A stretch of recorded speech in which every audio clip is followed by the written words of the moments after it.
So beyond that, you're still going to have to perform these manual aspects.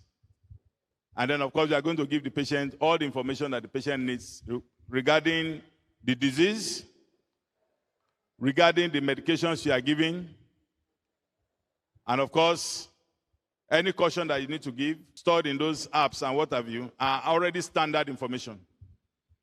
And you want to apply them to particular patients, all you need to do is to put the patient's parameters, and then, of course, you get the desired or what you expect to have.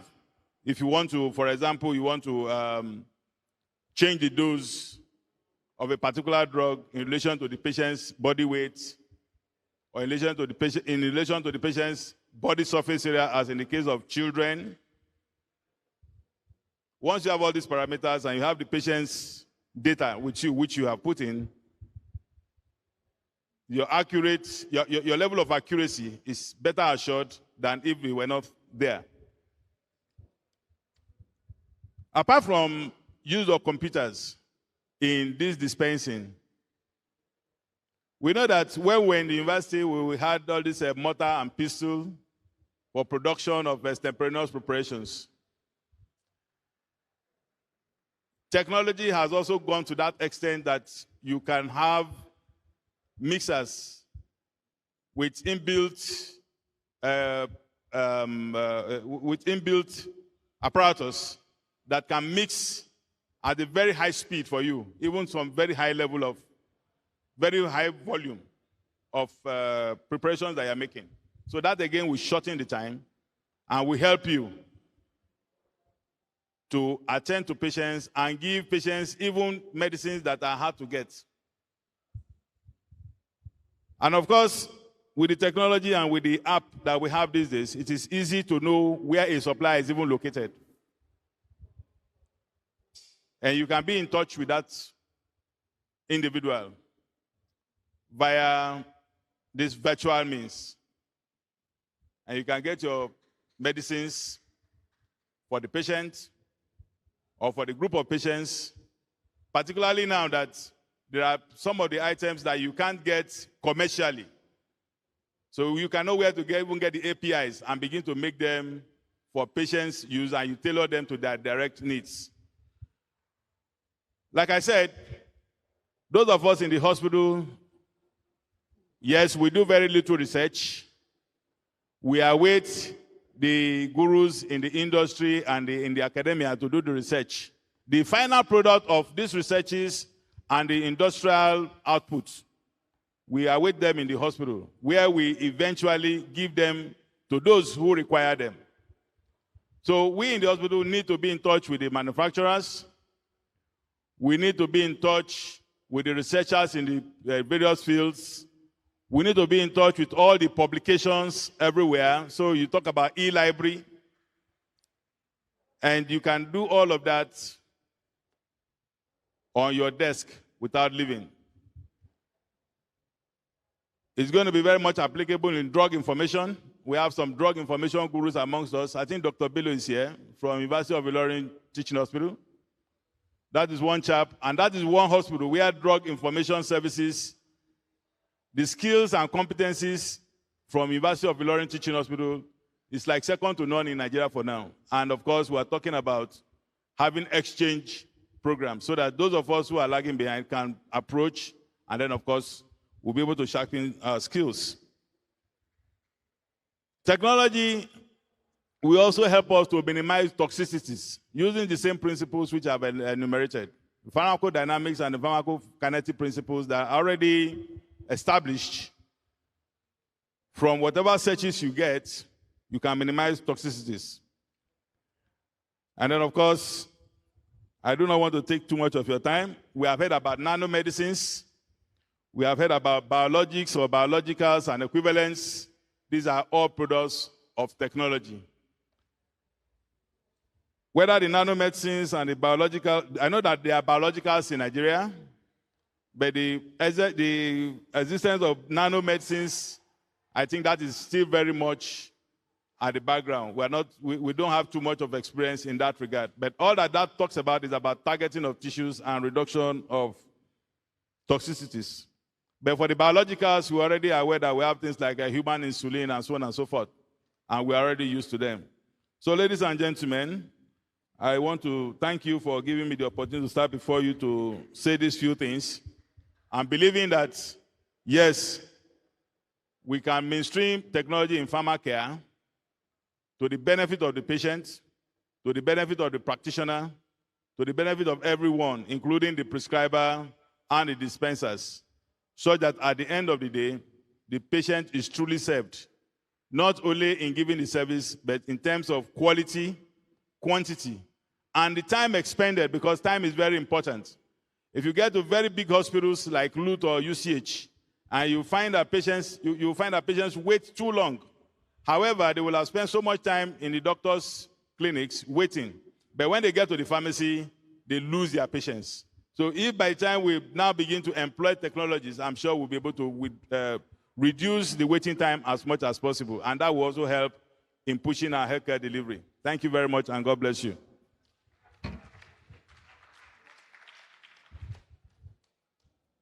Thank you very much. A round of applause for our speaker, Dr. Dan. He's told us that pharmaceutical care is the way to go, and also talked about the use of computers in everyday work. That's where we should go. Looking at, talked about e-dispensing, and also a lot on extemporaneous preparations, for each individual patients. Thank you very much. Please, you can start getting your questions ready for them, for the discussants, so that we will be fast in everything. We're going to go to the next speaker, Professor Olabayo Kunle. You can sit down. Chairman, I just bought a suit, so I need to stand up and let people see it. Thank you very much. It's a fantastic opportunity to be asked to speak. I'm sure the organizers deliberately picked me so that they could get an outsider's view. Because if you look at the table, I'm the only one who is not a fellow of the West African College. And so I'm just going to pretend that I'm an expert here and tell you a few things that the experts, the real experts, might miss. For me, this topic has been very carefully chosen because it does not say the use of technology in pharmaceutical care. If you notice, it is a mainstreaming. Because for all of us, in one way or the other, we are already using technology. But I guess what we want to take away from this conference is how to mainstream it, turn it into second nature, and continue to use it. I don't know how many of you have seen the joke at one time on the internet during this COVID lockdown, and it says, whoever knew that there was going to be a day when the gate man will be taking the vitals of the doctor. You now get to the gate of a hospital, and no matter who you are, even if you were the CMD of that hospital, the gate man will take your temperature. And what has allowed that? Technology. The contactless thermometer, the infrared thermometer. That is technology. And the situation we found ourselves, remember this technology existed. It had always been there. But because of the circumstances we found ourselves, we have been forced to mainstream that technology. And I think that is the same thing that is going to drive us in mainstreaming technology in pharmaceutical care. And like I said, talking like someone who is not really an expert in this field, one of the things I think we need to look out for in working out the mainstreaming of technology in pharmaceutical care is that we have to start like we started yesterday. Because if we do not, our patients will overtake us. Like you know now, there's hardly any patient that shows up in a hospital, at least in all urban areas, without some degree of information or some technology already applied at home before coming to you.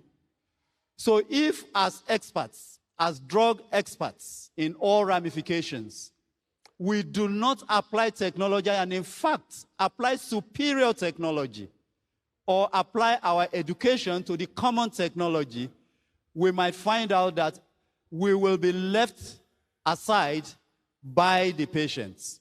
And so for me, I want us to ask ourselves, and I'm sure in the course of this 1 year, we are going to talk a lot about this.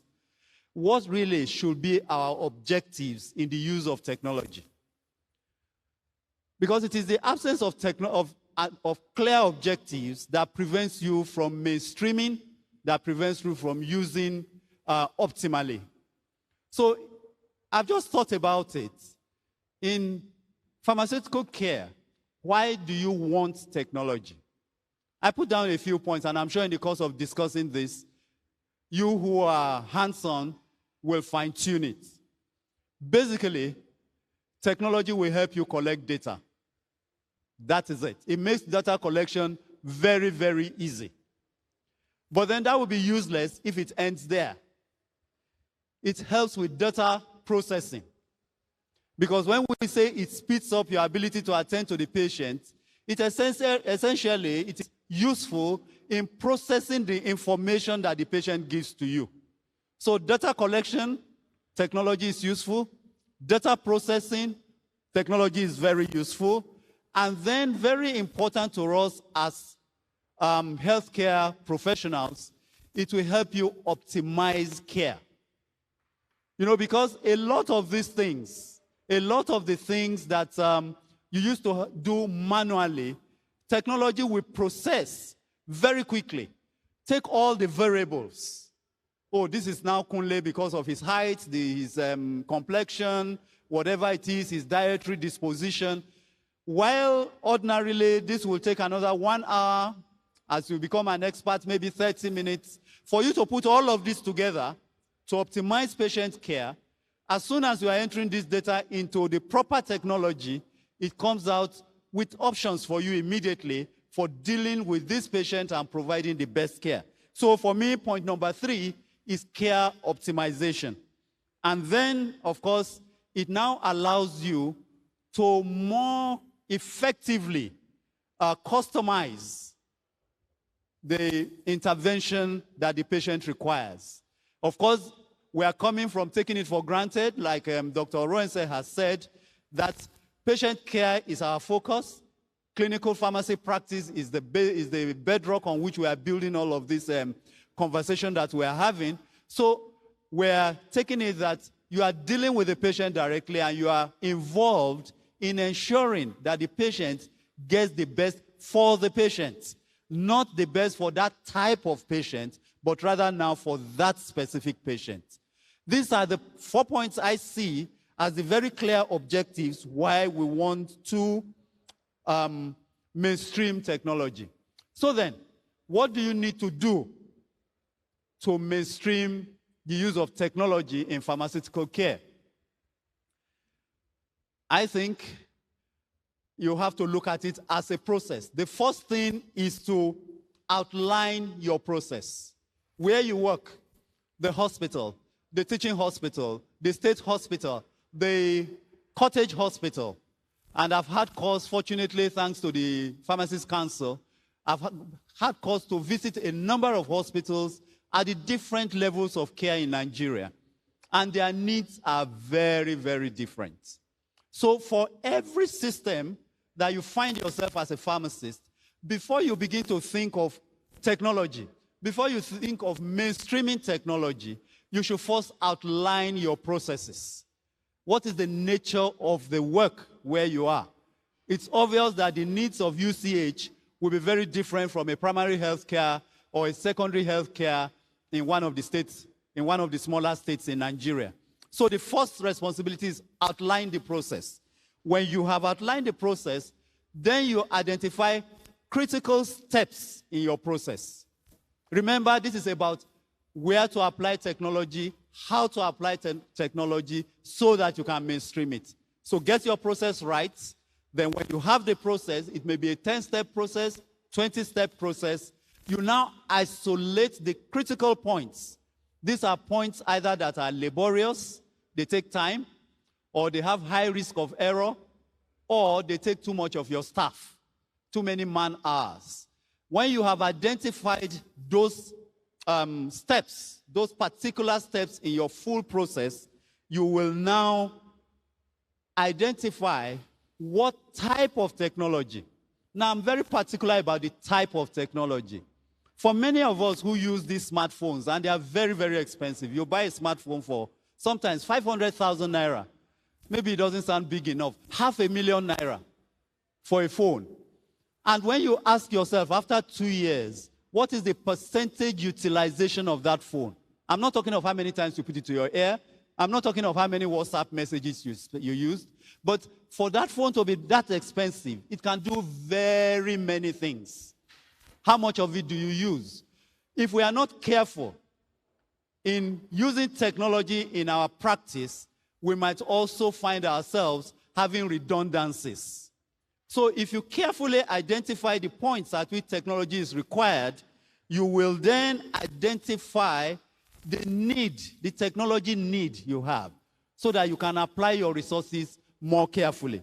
When you now identify the needs, the next step will be to identify the technology that addresses the needs.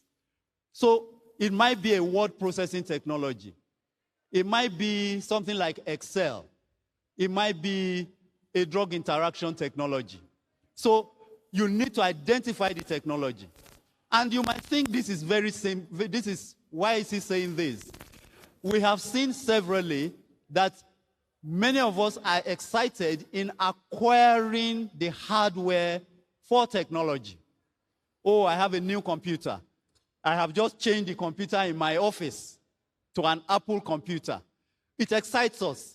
But have I added any new capabilities in that purchase? So identify the technology, then optimize the technology. There are many of the same type of technology, one made by Kunle, another one by Roense, another one by Wanang, and all of that. Now, which one best serves your purpose? Especially in terms of benefits of the resources that you put, money, value for money. So you now need to optimize the technology that you need. And then many of us here are not the final decisions in our systems in terms of where to apply money. So you must be prepared to make it clear to your system, whoever is in charge, why the investment in that technology will add value to the institution. These are the steps that I believe need to be taken. Finally, let me just say something about the things I feel could stop you from mainstreaming technology. There is the mind block. Even though we all carry phones today, many of us still have this innate resistance to technology. We must be ready to use technology. Then secondly, we must trust technology. If you've chosen to use technology, trust it. Have you used Google Maps before? If you use Google Maps, you notice that after some time, it is not talking to you because you are moving on a straight line. The tendency for many of us is to begin to help Google Maps. I think it has missed its way. Once you turn, before Google Maps asks you to turn, then confusion starts. So if you choose to use technology, optimize it and trust it. Of course, it will require validation, but once you've validated, then trust it. And finally, I want to say, we should stretch technology. It is not enough to do word processing. You go to the offices of many of our directors and our senior pharmacists, there will always be a computer there. But what do they use it for? And let us not mistake processes for technology. Stock-taking applications are not technology for a pharmacist, for improving patient care. What you need are dispensing apps. They are drug interaction apps. So don't let any hospital management fool us by providing us stock-taking apps. Those are for stockkeepers. They are not for pharmacists. Thank you very much. Excellent. Can we just clap for someone that says he doesn't know what he's doing here? He just came. to give us the other side of it, and he has done it excellently well. He has talked about data, the importance of data. You know, you can get data, and then you can access it, and then you can process it at the same time with technology, and that's why you need it there. And you know, you need data for documentation. If it wasn't documented, it wasn't done. And that's where pharmacists are lacking behind. We should learn to document. I want to see pharmacy facilities, departments, where you don't report, verbally. If you want to talk to your boss, your next boss, you type it, you document, and then you send it to her email. She will respond, and she will act on it. This is what we want. We should stop all this biro and paper and throwing them away. We should go the next step within, digitalize your department and make sure we're there. He has, that we should have to know, what do you need to do? He has academically outlined the various steps that you need to follow. But the most important thing is that you have to show why the investment in that technology will add value to the establishment. You cannot just go and say you want to buy a new appliance, a new app, without showing what you are going to get from it. And as I said before, a lot of us have smartphones. What are we doing with our smartphones? Get one and make sure that you look at everything there and optimize the functions of that phone to have an improved patient care. The next speaker we have, can we welcome her?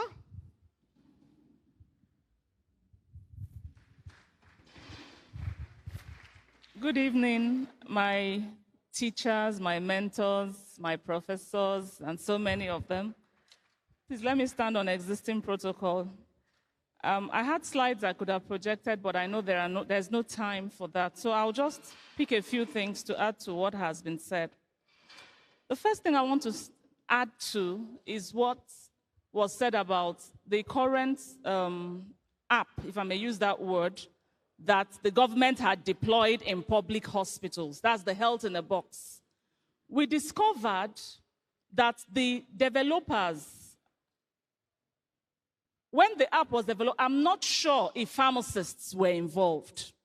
If pharmacists were involved, then the pharmacists that were involved maybe did not have a clear picture of what could be done with it.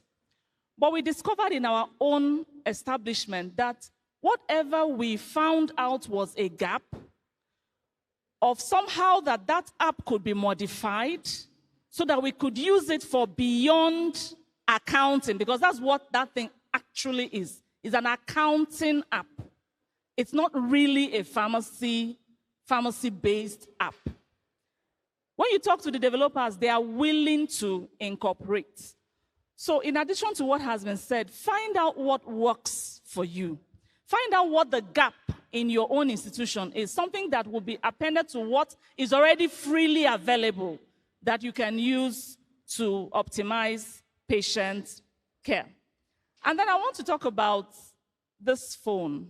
I was so happy with the last professor that spoke and all he said about the phone.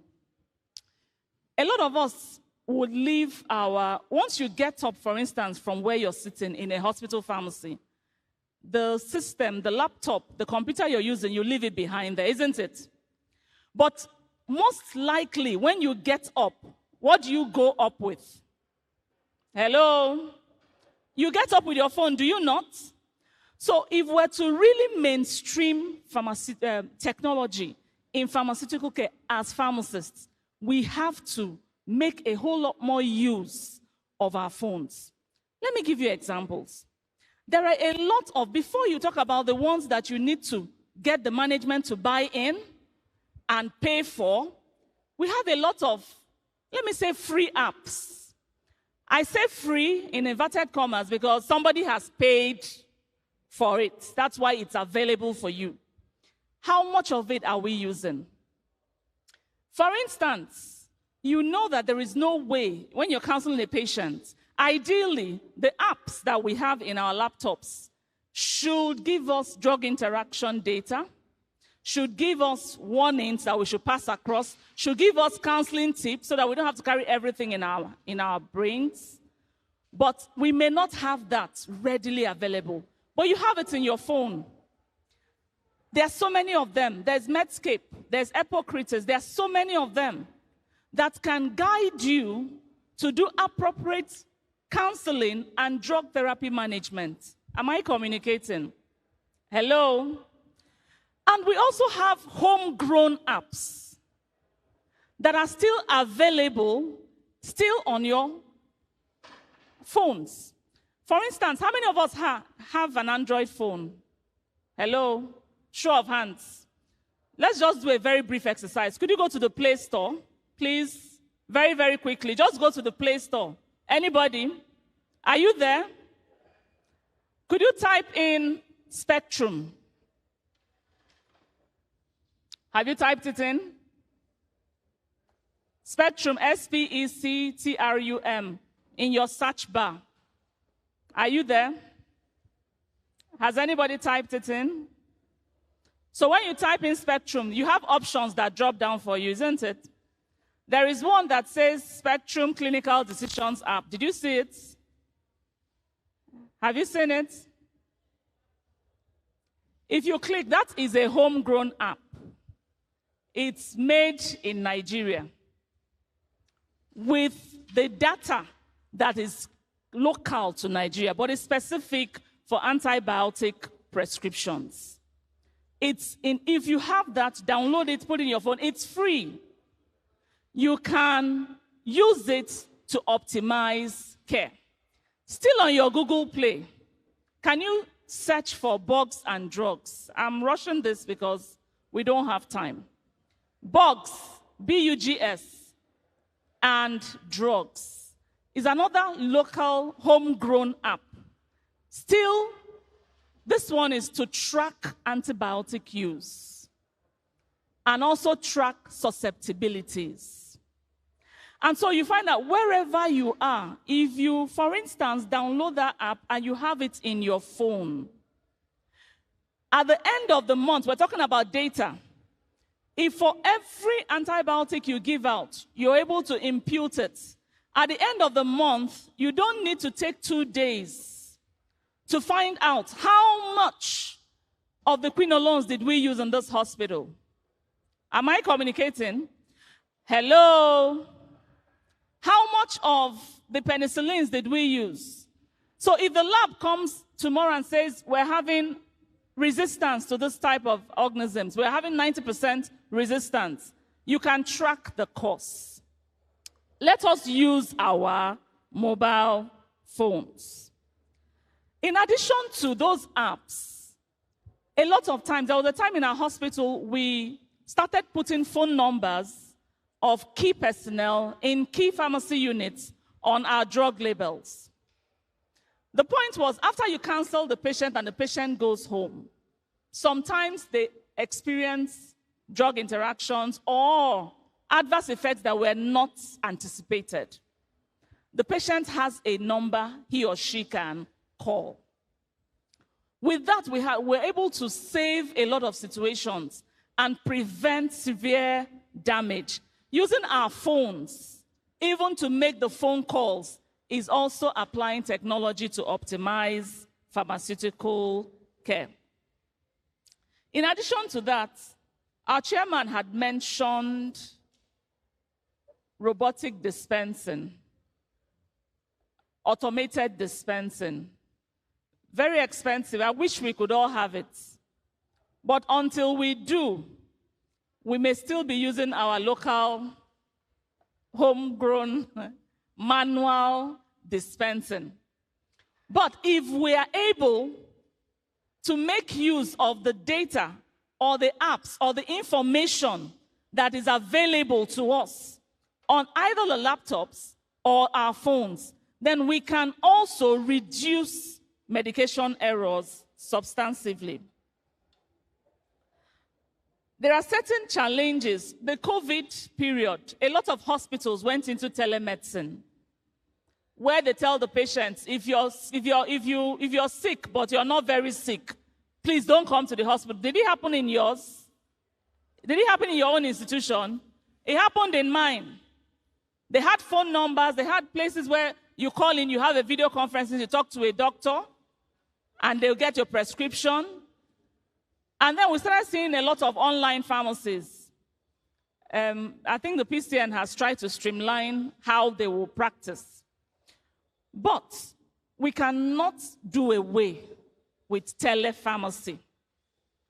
Somewhere down the line, we may get to the point where telemedicine becomes a more consistent way of seeing patients, of clerking patients, of diagnosing and prescribing. When that happens, and I don't think it is too far, what will we do as pharmacists to survive? Let me paint the scenario. Let's assume you're in a hospital and you have 20 patients, out of whom 10 patients were asked to go the telemedicine way. They can see the physician and get their prescriptions. What happens to their drugs? Hello? What happens to their medications? They take the prescriptions, isn't it? And they go anywhere else. In pharmaceutical care, the pharmacist is taking responsibility, isn't it, for the outcome of drug therapy. How do you take responsibility for the outcome of drug therapy that you did not implement? Am I making sense? So we have to also think outside the box. If our institutions move to 60%, 50% telemedicine, how are we going to move to telepharmacy? Are we going to have a pickup somewhere that is more accessible to the patients? You need technology to do that so that when the diagnosis and everything is done, the prescription will still be sent electronically for the pharmacist who works in the same institution but is in a different location to pick it and and have their medications delivered to them. That's technology. Finally, because I have been asked to round up, we also need to mainstream technology in inventory. I have always believed, I'm